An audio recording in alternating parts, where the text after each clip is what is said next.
அரசு மருத்துவக் கல்லூரிகள் எல்லாம் பார்த்தீங்கன்னா பிஎஸ்சி நர்சிங் படிப்பதற்கு ஒரு ஆண்டுக்கான கல்வி கட்டணம் வெறும் 3000 ரூபாய் தான். ஒரு வருஷத்துக்கு 3000 rupees தான். 2 ஆண்டுகள் படிக்கக்கூடிய டிப்ளமா இன் அக்ரிகல்ச்சர் அல்லது டிப்ளமா இன் ஹார்டிகல்ச்சரில் சேர்ந்து படித்தா கூட உங்களுக்கு கண்டிப்பாக அரசு வேலை கிடைக்கும். அதாவது அசிஸ்டன்ட் அக்ரிகல்ச்சரல் ஆஃபீஸர் அல்லது அசிஸ்டன்ட் ஹார்டிகல்ச்சரல் ஆஃபீஸர், இந்த மாதிரிப்பட்ட வாய்ப்புகளை பயன்படுத்திக்கிங்க. இப்படி நிறைய படிப்புகள் இருக்குது. எல்லா மருத்துவம் சார்ந்த படிப்புகளுக்குமே வேலை வாய்ப்பு நிச்சயமாக கிடைக்கும் என்பதில் எந்த சந்தேகமும் கிடையாது. வணக்கம் அன்பான மாணவ மாணவிகளே, பெற்றோர்களே. +2 முடிச்சாச்சு, அடுத்தது என்ன பண்ணணும் அப்படின்னு எதுவுமே தெரியல. நிறைய பேர் நிறைய படிப்புகளை பற்றி பல்வேறு விதமான தகவல்களை தர்றாங்க. ஆனால் எந்த படிப்பு படித்தா நல்லா இருக்கும் அப்படின்னு சொல்லக்கூடிய எந்த தகவலுமே நம்ம பிள்ளைங்களுக்கு தெரிய வரல. காரணம் நிறைய சொல்லலாம். பட் இந்த மாதிரிப்பட்ட சூழ்நிலையில் என்ன செய்யணும்? முதல்ல எந்த படிப்புக்கெல்லாம் கவுன்சிலிங் அப்ளை பண்ணணும் அப்படின்னு சொல்லக்கூடிய விபரங்கள் கூட உங்களுக்கு தெரியணும். உதாரணமாக என்ஜினியரிங் படிக்கணும் அப்படின்னா அதுக்கு கவுன்சிலிங் அப்ளை பண்ணணும். மெடிக்கல் படிக்கணும், பேராமெடிக்கல் அப்படின்னு சொல்லக்கூடிய மருத்துவம் சார்ந்த படிப்புகளில் சேரணும் அப்படின்னா அதுக்கு தனியாக கவுன்சிலிங் அப்ளை பண்ணணும். விவசாயம் மற்றும் விவசாயம் சார்ந்த படிப்புகள், அதாவது அக்ரிகல்ச்சர் அண்ட் அலைட் சயின்சஸ், அதுக்கு வேற ஒரு யூனிவர்சிட்டிக்கு கவுன்சிலிங் அப்ளை பண்ணணும். இப்படி பல்வேறு விதமான விஷயங்கள். அப்போ இன்னைக்கு நான் உங்கள்கிட்ட என்ன சொல்ல போகிறேன் அப்படின்னா, 12th ரிசல்ட் வரப்போகுது அல்லது வந்தாச்சு அப்படின்னு நினச்சிக்கோமே. அதுக்கப்புறம் நீங்கள் என்ன பண்ணணும் அப்படின்னா, முதல்ல எந்த படிப்பை தேர்ந்தெடுக்கிறது அப்படின்னு உள்ளதில் தெளிவான ஒரு முடிவு எடுக்கணும். ஏன்னா நிறைய பேர் வாழ்க்கையில் படித்து முடித்த பிறகு வேலை இல்லாமல் போகிறதுக்கு அது ஒரு காரணமாக இருக்குது. ஏன்னா சம்பந்தமே இல்லாத ஒரு படிப்பில் போய் சேர்றாங்க. அப்படி இல்லாமல் உங்களுடைய வாழ்க்கையின் குறிக்கோள் என்ன, நீங்கள் யாராக வர விரும்புகிறீங்க, உங்களுடைய பெற்றோர் உங்கள்கிட்ட என்ன எதிர்பார்க்குறாங்க, நீங்கள் எந்த மாதிரியான வேலைக்கு போகணும்னு நினைக்கிறீங்க, அரசாங்க வேலையா இல்லை தனியார் வேலையா இல்லை வெளிநாட்டில் போய் வேலை செய்யணுமா இல்லை எவ்வளவு சம்பளம் வாங்கணும் அப்படின்னு நினைக்கிறீங்க, அதை பொறுத்து தான் நீங்கள் ஒரு படிப்பை தேர்ந்தெடுக்கணும். அப்போ அந்த படிப்பை தேர்ந்தெடுக்கணும் அப்படின்னா நான் ஏற்கனவே சொல்லிட்டேன், நிறைய படிப்புகளுக்கு நீங்கள் கவுன்சிலிங் அப்ளை பண்ணணும். அந்த கவுன்சிலிங் அப்ளை பண்ணுறது எங்கெல்லாம் பண்ணணும், அதுக்கு என்ன செய்யணும் அப்படின்னு பார்த்தீங்கன்னா, முதல்ல கவுன்சிலிங் அப்ளை பண்ணணும் அப்படின்னாவே ஒரு சில சான்றிதழ்கள் நீங்கள் ரெடியாக வச்சுக்கணும். என்னதெல்லாம் அப்படின்னு பார்த்தீங்கன்னா, உங்களுடைய 12ஆம் வகுப்பு தேர்வுக்காக கொடுக்கப்பட்ட நுழைவு தேர்வு, அதாவது ஹால் டிக்கெட், நுழைவு சீட்டு, அதாவது 12th உள்ள ஹால் டிக்கெட்டு கண்டிப்பாக வேணும். 10th மார்க் ஷீட் வேணும், 11th மார்க் ஷீட் வேணும். ஒருவேளை சிபிஎஸ்சியில் படித்த ஸ்டூடெண்ட்ஸாக இருந்தால் உங்களுக்கு 11th மார்க் ஷீட் கிடையாது. ஸோ டைரெக்டாக 12th மார்க் ஷீட்டு. அதுக்கப்புறம் பார்த்தீங்கன்னா உங்களுடைய ஜாதி சான்றிதழ் அப்படின்னு சொல்லக்கூடிய கம்யூனிட்டி சர்டிஃபிகேட்டு. அப்புறம் நீங்கள் கடைசியாக படித்த பள்ளிக்கூடத்தில் இருந்து பெறப்பட்ட மாற்று சான்றிதழ், டிரான்ஸ்ஃபர் சர்டிஃபிகேட்டு. அப்புறம் நீங்கள் 6ஆம் வகுப்புலேருந்து 12ஆம் வகுப்பு வரைக்கும் எந்த பள்ளிக்கூடத்தில் படிச்சிங்களோ அந்த பள்ளிக்கூடத்தில் இருந்து பெறப்பட்ட ஒரு போனஃபைட் சர்டிஃபிகேட். ஒருவேளை நீங்கள் 6 முதல் 8ஆம் வகுப்பு வரைக்கும் ஒரு பள்ளிக்கூடத்துலையும், 9, 10 மற்றொரு பள்ளிக்கூடத்துலையும், 11, 12 இன்னொரு பள்ளிக்கூடத்துலையும் படிச்சிங்க அப்படின்னா அந்த 3 பள்ளிக்கூட தலைமை ஆசிரியர்களிடம் இருந்து நீங்கள் அந்த போனஃபைட் சர்டிஃபிகேட் வாங்கணும். அது எதுக்காக கேட்குறாங்க அப்படின்னா, நீங்கள் தமிழ்நாட்டில் தான் 6லேருந்து 12 வரைக்கும் படிச்சிருக்கிறீங்க அப்படின்னு உள்ளதுக்குள்ள அத்தாட்சி. அதுக்கப்புறம் பார்த்தீங்கன்னா ஒருவேளை உங்கள் வீட்டில் நீங்கள் தான் முதல் பட்டதாரி, உங்கள் வீட்டில் உங்கள் அப்பா அம்மா அல்லது உங்களுடைய அக்கா அல்லது அண்ணன் யாருமே இது வரைக்கும் பட்டப்படிப்பு படிக்கலை அப்படின்னா நீங்கள் முதல் பட்டதாரி சான்றிதழ் வாங்கலாம். அந்த முதல் பட்டதாரி சான்றிதழ் வாங்கும்போது என்ன நன்மை அப்படின்னு பார்த்தீங்கன்னா, கவுன்சிலிங் மூலமாக நீங்கள் ஒரு ப்ரொஃபஷனல் கோர்ஸுக்கு போகும்போது ஆண்டுக்கு 25,000 ரூபாய் அரசாங்கத்திலிருந்து உங்களுக்கு கிடைக்கும். ஸோ அந்த வசதியை நீங்கள் பெறணும் அப்படின்னா கண்டிப்பாக ஃபர்ஸ்ட் கிராஜுவேட் அப்படின்னு சொல்லக்கூடிய முதல் பட்டதாரி சான்றிதழும் நீங்கள் வாங்கிக்கணும். அதுக்கப்புறம் பார்த்தீங்கன்னா உங்கள் பெற்றோரில் யாராவது ஒருத்தருடைய கம்யூனிட்டி சர்டிஃபிகேட் அல்லது மார்க் ஷீட்டு அல்லது அவங்களுடைய டிசி, அதுக்கப்புறம் பெற்றோரில் யாராவது ஒருத்தருடைய ஆதார், இவ்வளவு சர்டிஃபிகேட்ஸ் மட்டும் இல்லை, உங்களுடைய ஆதாரம் தேவை. அது போக பார்த்தீங்கன்னா மருத்துவம் மற்றும் மருத்துவம் சார்ந்த படிப்புகளுக்கு நீங்கள் விண்ணப்பிக்க விரும்பினால் கூடுதலாக ஒரு சான்றிதழ் தேவைப்படும். அது என்ன அப்படின்னு பார்த்தீங்கன்னா இருப்பிட சான்றிதழ் அப்படின்னு சொல்லக்கூடிய நேட்டிவிட்டி சர்டிஃபிகேட். ஸோ இவ்வளவு சர்டிஃபிகேட்ஸை நீங்கள் ரெடி பண்ணாதான் கவுன்சிலிங் அப்ளை பண்ண முடியும். அதே மாதிரி கவுன்சிலிங் விண்ணப்பிக்கணும் அப்படின்னு பார்த்தீங்கன்னா இப்போ என்ஜினியரிங் 5ஆம் தேதியிலிருந்து என்ஜினியரிங்கான கலந்தாய்வுக்கான விண்ணப்பம் பதிவு தொடங்க போகுது. நீங்கள் எந்த இணையதளத்தில் விண்ணப்பிக்கணும் அப்படின்னு பார்த்தீங்கன்னா www.tneaonline.in அப்படின்னு சொல்லக்கூடிய இணையதளத்தில் விண்ணப்பிக்கணும். அதே சமயம் மருத்துவம் மற்றும் மருத்துவம் சார்ந்த படிப்புகள், உதாரணமாக MBBS, BDS, BSc nursing, B Pharm, BPT, BOT, அப்புறம் BASLP, BSc medical imaging technology, அப்புறம் BAMS அதாவது ayurvedic medicine and surgery, BHMS bachelor of homeopathic medicine and surgery, BSMS bachelor of Siddha medicine and surgery, BUMS bachelor of Unani medicine and surgery and BNYS. இந்த படிப்புகளில் ஏதாவது ஒரு படிப்புக்கு நீங்கள் விண்ணப்பிக்க விரும்பினால் நீங்கள் கவுன்சிலிங் விண்ணப்பிக்க வேண்டிய இணையதள முகவரி tnmedicalselection.org, tnmedicalselection.org அல்லது www.tnhealth.tn.gov.in. ஸோ இந்த இணையதளத்தில் ஏதாவது ஒரு இணையதளத்தில் நீங்கள் விண்ணப்பிக்கணும். அதுக்கப்புறம் பார்த்தீங்கன்னா விவசாயம் மற்றும் விவசாயம் சார்ந்த படிப்புகள், உதாரணமாக BSc agri, BSc horticulture, BSc forestry, BSc home science, BSc nutrition and dietetics, BE agricultural engineering, BE energy and environmental engineering, BTech agricultural biotechnology and BS agri business management. So இந்த படிப்பில் ஏதாவது ஒரு படிப்புக்கு நீங்கள் விண்ணப்பிக்க விரும்பினால் நீங்கள் கவுன்சிலிங் அப்ளை பண்ண வேண்டிய இணையதள முகவரி www.tnagfi.u அதாவது இங்கிலீஷ் லெட்டர் U அப்புறம் CANAPPLY.com அதாவது tnagfi.youcanapply.com அல்லது www.tnau.ac.in அதாவது தமிழ்நாடு அக்ரிகல்ச்சரல் யூனிவர்சிட்டிக்கு நீங்கள் விண்ணப்பிக்கணும். ஒருவேளை நீங்கள் வெட்டினரி சயின்ஸ் மற்றும் டைரி டெக்னாலஜி அந்த மாதிரி கால்நடை மருத்துவம் சார்ந்த படிப்புகளை ஏதாவது விண்ணப்பிக்க விரும்பினால் நீங்கள் கவுன்சிலிங் அப்ளை பண்ண வேண்டிய இணையதள முகவரி www.tanuvas.ac.in, tanuvas.ac.in.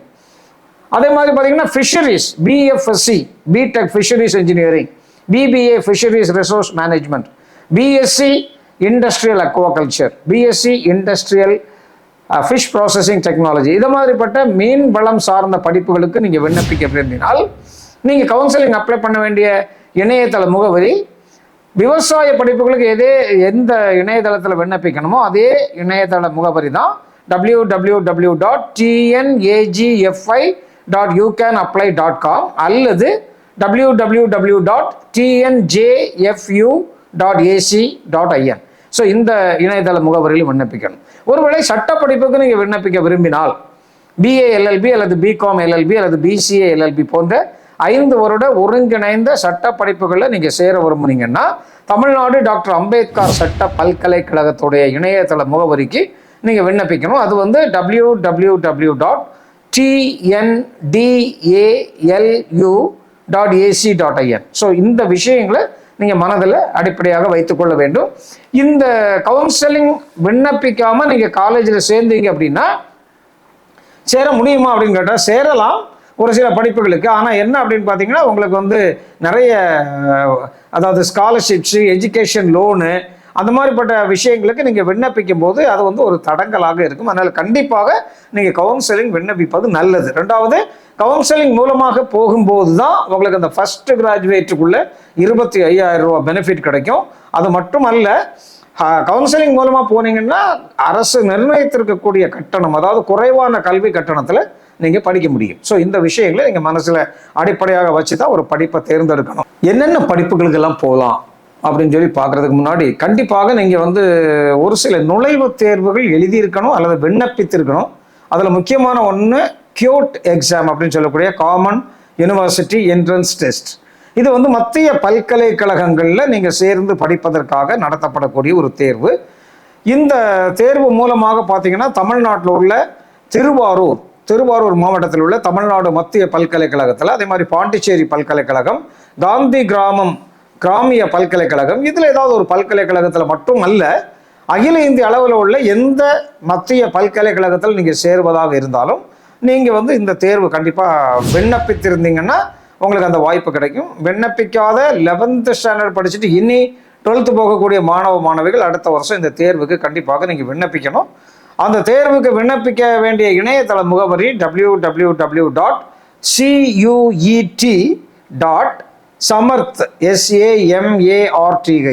samarth.ac.in இந்த இதில் நீங்கள் பண்ணலாம். அது மாதிரி ஒரு சில படிப்புகளுக்கு வந்து இன்னும் டைம் இருக்குது. உதாரணமாக IISER அப்படின்னு சொல்லக்கூடிய Indian Institute of Science Education and Research, அவங்க வந்து ஒரு நுழைவுத் தேர்வு நடத்தி BSMS அப்படின்னு சொல்லக்கூடிய 5 வருட ஒருங்கிணைந்த படிப்பில் உங்களை சேர்க்கறதுக்கு எடுக்கிறாங்க. அது வந்து இந்தியாவில் 7 இடத்துல இருக்குது. ஒன்று வந்து பார்த்தீங்கன்னா பெர்ஹாம்பூர், ஒடிசா மாநிலத்தில் உள்ள பெர்ஹாம்பூர், அப்புறம் பார்த்தீங்கன்னா போபால், மத்திய பிரதேச மாநிலம் போபால், அதுக்கப்புறம் கல்கட்டா, அதுக்கப்புறம் மொஹாலி, பஞ்சாப் மாநிலத்தில் உள்ள மொஹாலி, அதுக்கப்புறம் மகாராஷ்டிரா மாநிலத்தில் உள்ள பூனே, அதுக்கப்புறம் திருவனந்தபுரம், அப்புறம் திருப்பதி. இந்த சென்டர்களில் நீங்கள் வந்து படிக்க முடியும். இதுக்கு வந்து ஆல் இண்டியா லெவலில் நீங்கள் வந்து அந்த தேர்வு எழுதணும். அந்த தேர்வுக்கான அறிவிப்பு ஏற்கனவே வந்துட்டு இன்னும் அப்ளை பண்ணுறதுக்கு டைம் இருக்குது. 12th படித்து முடித்த ஸ்டூடெண்ட்ஸ் இப்போ அப்ளை பண்ணுறதா இருந்தால் அப்ளை பண்ணலாம். அதற்கான இணையதள முகவரி www.IISERadmission.in இந்த இணையதளத்தில் நீங்கள் விண்ணப்பிக்கலாம். நிறைய படிப்புகள் இருக்குது, நிறைய நுழைவுத் தேர்வுகள் இருக்குது, இலவசமாக படிக்கக்கூடிய வாய்ப்புகள் இருக்குது. அது மாதிரி பார்த்தீங்கன்னா நிறைய ஸ்காலர்ஷிப்ஸ் இருக்குது. இந்த விஷயங்கள் எல்லாமே தெரிஞ்சுக்கணும். மட்டும் இல்லை, எஜுகேஷன் லோன் அப்படின்னு சொல்லி பார்த்தீங்கன்னா நிறைய பெற்றோர் வந்து வங்கிகளில் போயிட்டு வங்கியில் உள்ள மேனேஜரை பார்த்து கேட்குறாங்க. ஒரு சில மேனேஜர்ஸ் லோன் கொடுக்க விரும்புறதில்லை. ஆனால் வங்கியில் லோன் வாங்கணும் அப்படின்னா நீங்கள் வந்து vidyalakshmi.co.in அப்படின்னு சொல்லி ஒரு வெப்சைட் இருக்குது. www.vidyalakshmi.co.in VIDYALAKSHMI vidyalakshmi.co.in அந்த இணையதளத்தில் போய் நீங்கள் எஜுகேஷன் லோனுக்கு விண்ணப்பித்தீங்க அப்படின்னா உங்களுக்கு வந்து அந்த வங்கியிலிருந்து ஆட்டோமேட்டிக்காக உங்களுக்கு கால் பண்ணி உங்கள்கிட்ட வந்து டீட்டெயில்ஸ் எல்லாம் கேட்டு உங்களுக்கு லோன் தருவாங்க. ஒருவேளை லோன் தரதுக்கு அவங்களுக்கு முடியாத ஒரு சூழ்நிலை அப்படின்னா அவங்க அதற்கான காரணங்கள் தெரிவிக்க வேண்டும். ஆனால் லோன் வாங்கணும் அப்படின்னா கண்டிப்பாக 5 நிபந்தனைகளை நீங்கள் பூர்த்தி செய்திருக்கணும். நம்பர் 1 என்ன அப்படின்னு பார்த்தீங்கன்னா, தகுதி தேர்வில் குறைந்தது 60% மதிப்பெண்கள் பெற்றிருக்க வேண்டும். அதாவது நீங்கள் என்ஜினியரிங் படிப்பதற்காக லோன் கேட்குறீங்க அப்படின்னா நீங்கள் 12th வந்து கண்டிப்பாக 60% மார்க் வாங்கியிருக்கணும். நம்பர் 2வது நிபந்தனை என்ன அப்படின்னு பார்த்தீங்கன்னா, நீங்கள் வந்து கவுன்சிலிங் மூலமாகத்தான் அந்த காலேஜில் அட்மிஷன் வாங்கியிருக்கணும். 3வது இது என்ன அப்படின்னா, நீங்கள் எஜுகேஷன் லோனுக்கு விண்ணப்பிக்கிறதுக்கு முன்பாகவே கண்டிப்பாக நீங்கள் காலேஜில் அட்மிஷன் பெற்றிருக்கணும். அது 3வது கண்டிஷன். 4வது கண்டிஷன் என்ன அப்படின்னா, நீங்கள் சேர்ந்திருக்கக்கூடிய கல்லூரி முழு அங்கீகாரம் பெற்ற கல்லூரியாக இருக்க வேண்டும். அதாவது மாநில அளவில் உள்ள அங்கீகாரம் எவ்வளவு முக்கியமோ அதை போல மத்திய அரசுடைய அங்கீகாரமும் ரொம்ப முக்கியம். அந்த அங்கீகாரமும் பெற்றிருக்க வேண்டும். 5வது கண்டிஷன் என்ன அப்படின்னு பார்த்தீங்கன்னா, உங்களுடைய பெற்றோருடைய ஆண்டு வருமானம் 8 லட்சம் ரூபாய்க்கும் குறைவாக இருக்க வேண்டும். இவ்வளவு இருந்ததுன்னா நீங்கள் வந்து vidyalakshmi.co.inல எஜுகேஷன் லோன் வாங்கிக்கலாம். அடுத்தது நம்முடைய மாணவிகள் நிறைய பேர், குறிப்பாக மாணவிகள் நிறைய பேர் சேரக்கூடிய ஒரு படிப்பு அப்படின்னு பார்த்தீங்கன்னா பிஎஸ்சி நர்சிங். பிஎஸ்சி நர்சிங் அப்படின்னு சொல்கிற இந்த படிப்பு வந்து 4 ஆண்டுகள் படிக்கக்கூடிய படிப்பு. இந்த பிஎஸ்சி நர்சிங் படிக்கணும் அப்படின்னா ஃபிசிக்ஸ் கெமிஸ்ட்ரி பயாலஜி அல்லது physics chemistry botany zoology group கண்டிப்பாக படித்திருக்க வேண்டும். குறைந்தது ஒவ்வொரு சப்ஜெக்ட்லையும் 40% மதிப்பெண்கள் பெற்றிருக்க வேண்டும். தமிழ் இங்கிலீஷில் ஃபிசிக்ஸ் கெமிஸ்ட்ரி பாட்டனி ஜுவாலஜி அல்லது ஃபிசிக்ஸ் கெமிஸ்ட்ரி பயாலஜியில் 40% மதிப்பெண்கள் இருக்கணும். தமிழ்நாட்டை பொறுத்த மட்டும் 5 அரசு செவிலியர் கல்லூரிகள் இருக்குது, 176 தனியார் செவிலியர் கல்லூரிகள். இதுக்கு எல்லாத்துக்குமே நீங்கள் கவுன்சிலிங் விண்ணப்பித்து தான் அட்மிஷன் வாங்க முடியும். அப்படி வாங்கினா தான் உங்களுக்கு வந்து பெனிஃபிட்டு. கவுன்சிலிங் அப்ளை பண்ண வேண்டிய இணையதள முகவரி பார்த்தீங்கன்னா www.tnmedicalselection.org அல்லது www.tnhealth.tn.gov.in ஸோ இந்த 2 இணையதள முகவரியில் ஏதாவது ஒரு இணையதள முகவரியில் போய் நீங்கள் விண்ணப்பிக்கணும். அதுக்கு முன்னாடி அங்கே மருத்துவ கல்வி இயக்ககத்திலிருந்து அறிவிப்பு கொடுப்பாங்க. அதுக்கு பிறகு தான் விண்ணப்பங்கள் பதிவு செய்வதற்கு நீங்கள் ஸ்டார்ட் பண்ணணும். இந்த அரசு மருத்துவக் கல்லூரிகள் எல்லாம் பார்த்தீங்கன்னா பிஎஸ்சி நர்சிங் படிப்பதற்கு ஒரு ஆண்டுக்கான கல்வி கட்டணம் வெறும் 3000 ரூபாய் தான். ஒரு வருஷத்துக்கு 3000 rupees தான். ஆனால் தனியார் கல்லூரிகளில் கவுன்சிலிங் மூலமாக போகக்கூடிய ஸ்டூடெண்ட்ஸ்கிட்ட 45,000 ரூபாய் கல்வி கட்டணம் வாங்கலாம் அப்படின்னு சொல்லி அரசாங்கம் நிர்ணயம் செய்திருக்கிறாங்க. ஆனால் தனியார் கல்லூரிகள் கூடுதலாகவே கட்டணங்கள் வசூலிக்கிறாங்க. அதை நீங்கள் பார்த்து தெரிஞ்சுக்கிட்டு சேரணும். அதுக்கப்புறம் பார்த்தீங்கன்னா மருத்துவம் சார்ந்த படிப்புகள் நிறைய இருக்குங்க. உதாரணமாக BSc medical laboratory technology, BSc dialysis technology, BSc operation theatre and anaesthesia technology, BSc radiology and imaging technology, BSc nuclear medicine technology, BSc radio therapy technology, BSc optometry, அப்புறம் பார்த்தீங்கன்னா BSc medical microbiology, BSc biostatistics, BSc emergency and drama care technology.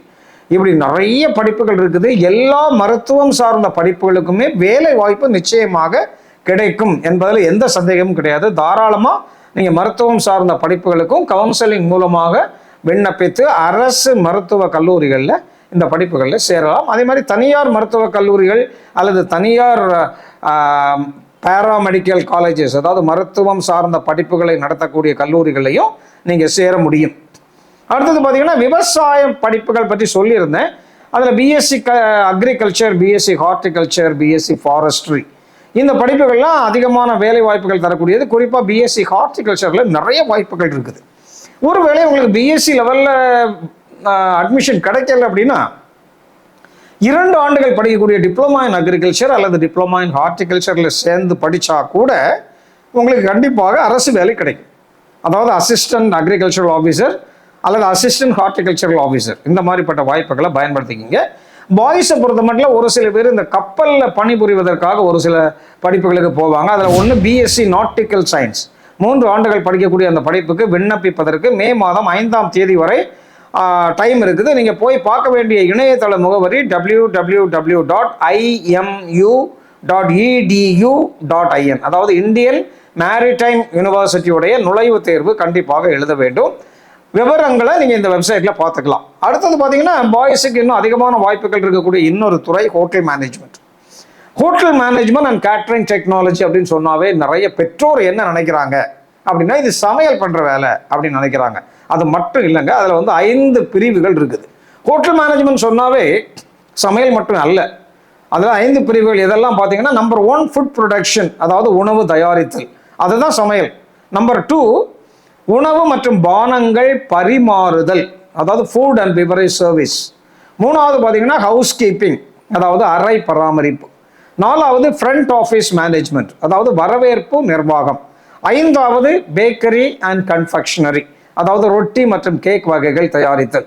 இதில் 3 ஆண்டுகள் படிக்கக்கூடிய BSc catering science and hotel மேனேஜ்மெண்ட்ல சேர்ந்து படிப்பதாக இருந்தால் அதுக்கு வந்து எந்த குரூப் எடுத்து படிச்சிருந்தாலும் அந்த மாணவிகள் சேர முடியும். குறிப்பாக மாணவர்களுக்கு நிறைய வாய்ப்புகள் இருக்குது. வெளிநாடுகளில் கப்பல்களில் வேலை வாய்ப்பதற்கான வாய்ப்பு இருக்குது, விமான நிறுவனங்களில் வேலை வாய்ப்பு இருக்குது. அது மாதிரி வெளிநாடுகளில் உள்ள இந்தியன் ரெஸ்டாரண்ட்ஸு, அது மாதிரி 5 ஸ்டார் ஹோட்டல்ஸு, ரிசார்ட்ஸு, அப்புறம் டூரிஸ்ட் ஸ்பாட்ஸில் உள்ள பல்வேறு விதமான தொழில்கள் செய்யக்கூடிய நிறுவனங்கள் எல்லாம் கேட்டரிங் முடிச்சவங்களுக்கு வேலை வாய்ப்பு இருக்குது.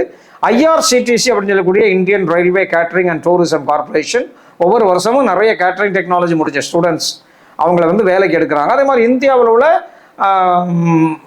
கம்பெனிஸ், மேனுஃபேக்சரிங் கம்பெனிஸ், தொழிற்சாலைகள், உதாரணமாக பிஹெச்இஎல், அங்கே வந்து 3000 தொழிலாளர்களுக்கு மேலே வேலை பார்ப்பாங்க. அவங்களுக்கு வந்து குறைந்த செலவில் உணவு கொடுப்பதற்காக அங்கே கேன்டீன் சூப்பர்வைசர் அப்படின்னு சொல்லக்கூடிய போஸ்ட்டில் அந்த 387 கம்பெனிஸ்லேயும் ஆள் எடுப்பாங்க. அதேமாதிரி ஆர்மியில் ஜூனியர் கமிஷன்ட் ஆஃபீஸர் கேட்டரிங் அப்படின்னு சொல்லி ஒரு அதிகாரி பணியே இருக்குது கேட்டரிங் முடித்தவங்களுக்கு. அப்படி நிறைய வாய்ப்புகள் இருக்குது. இதெல்லாம் நீங்கள் பயன்படுத்திக்கிங்க. இன்னும் ஆர்ட்ஸ் அண்ட் சயின்ஸ் படிக்கக்கூடிய மாணவிகள், பிஏ, பிஎஸ்சி, பிகாம், நீங்களும் கவர்மெண்ட் காலேஜில் போய் சேரணும் அப்படின்னா அதுக்கு தனியாக கவுன்சிலிங் அப்ளை பண்ணணும். அதுக்கு என்ன வெப்சைட் அப்படின்னு பார்த்தீங்கன்னா www.amu.edu.in அந்த இணையதள முகவரியில் போய் நீங்கள் அப்ளை பண்ணணும். ரிசல்ட் வந்த பிறகு அதற்கான அறிவிப்பு கொடுப்பாங்க. அதை பார்த்து சரியான டைமில் விண்ணப்பித்து, நமக்கு நாகர்கோவிலை பொறுத்த மட்டும் கோணத்தில் ஒரு அரசு கலை அறிவியல் கல்லூரி இருக்குது. அதே மாதிரி 5 கிராமம் பக்கத்தில் பால்குளம் அப்படின்னு சொல்லக்கூடிய இடத்துல ஒரு கலை அறிவியல் கல்லூரி, அரசு கல்லூரி இருக்குது. இந்த ரெண்டுலையுமே சேரலாம். தமிழ்நாட்டில் 163 அரசு கலை அறிவியல் கல்லூரிகள் இருக்குது. கன்னியாகுமரி மாவட்டத்தை சேர்ந்த மாணவ மாணவிகள் மட்டுமல்ல, தமிழ்நாட்டில் உள்ள எந்த மாவட்டத்தை சேர்ந்தவங்களும் எந்த அரசு கலை அறிவியல் கல்லூரிகளுக்கும் அவங்க விண்ணப்பிக்க முடியும். உதாரணமாக கன்னியாகுமரி மாவட்டத்தை சேர்ந்த ஒரு மாணவன் கோயம்புத்தூருக்கோ அல்லது திருப்பூருக்கோ அல்லது சென்னைக்கோ அல்லது விழுப்புரம் அல்லது எந்த மாவட்டத்தில் உள்ள அரசு கலை அறிவியல் கல்லூரிக்கும் விண்ணப்பிக்க முடியும் என்பதை நீங்கள் தெரிஞ்சுக்கிங்க. கூடுதல் விவரங்கள் அந்த இணையதளத்தில் நீங்கள் பார்த்துக்கலாம். சரியா? அதே மாதிரி இந்த மாதிரிப்பட்ட உங்களுக்கு ஏதாவது வேலை வாய்ப்புகள், அதே மாதிரி இது முடிச்சா என்ன மாதிரியான அரசு தேர்வுகள் எழுத முடியும் அப்படின்னு சொல்லக்கூடிய விஷயங்கள் எல்லாம் நாங்கள் இனி வரக்கூடிய வீடியோக்குள்ள உங்களுக்கு கொடுப்போம். இப்போதைக்கு இந்த இதை பார்க்குறவங்க உங்களுக்கு ஏதாவது தெளிவு வேணும், ஏதாவது கேள்விகள் அல்லது ஏதாவது சந்தேகங்கள் இருந்தால் நீங்கள் என்னை அலைபேசியில் தொடர்பு கொள்ளலாம். என்னுடைய அலைபேசி நம்பர் 98477994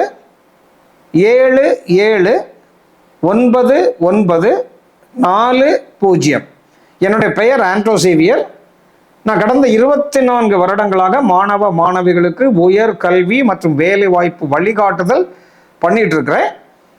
நிறைய பேர் அரசு வேலைக்கு போயிருக்கிறாங்க, தனியார் வேலையில் இருக்கிறாங்க, வெளிநாடுகளில் இருக்கிறாங்க. அதனால இந்த வீடியோவை பார்க்கக்கூடிய இதை நீங்கள் பார்க்குறவங்க உங்களுக்கு ஏதாவது சந்தேகங்கள் இருந்தால் நீங்கள் இந்த நம்பருக்கு காண்டாக்ட் பண்ணலாம். அதே மாதிரி உங்களுக்கு ஏதாவது கல்லூரிகளில் அட்மிஷன் கிடைக்கல, அட்மிஷன் வேணும் அப்படின்னாலும் நீங்கள் காண்டாக்ட் பண்ணலாம். இப்போதைக்கு இன்னும் கூடுதலாக நாங்கள் உங்களுக்கு இந்த வீடியோக்கள் மூலமாக பல்வேறு படிப்புகளை பற்றி உள்ள செய்திகளை மிக விரைவாக கொடுக்க இருக்கிறோம். அடுத்த கல்வியாண்டு முதல் 12ஆம் வகுப்பு படிக்கக்கூடிய மாணவிகள் மற்றும் பெற்றோர்களுக்கு நிறைய விஷயங்களை இப்படி வீடியோக்கள் மூலமாக கொடுக்க இருக்கிறோம் என்பதையும் உங்களுக்கு தெரிவித்துக் கொள்கிறோம். இந்த வீடியோவை பார்த்து உங்களுடைய கமெண்ட்ஸையும் நீங்கள் கொடுக்கலாம். நன்றி.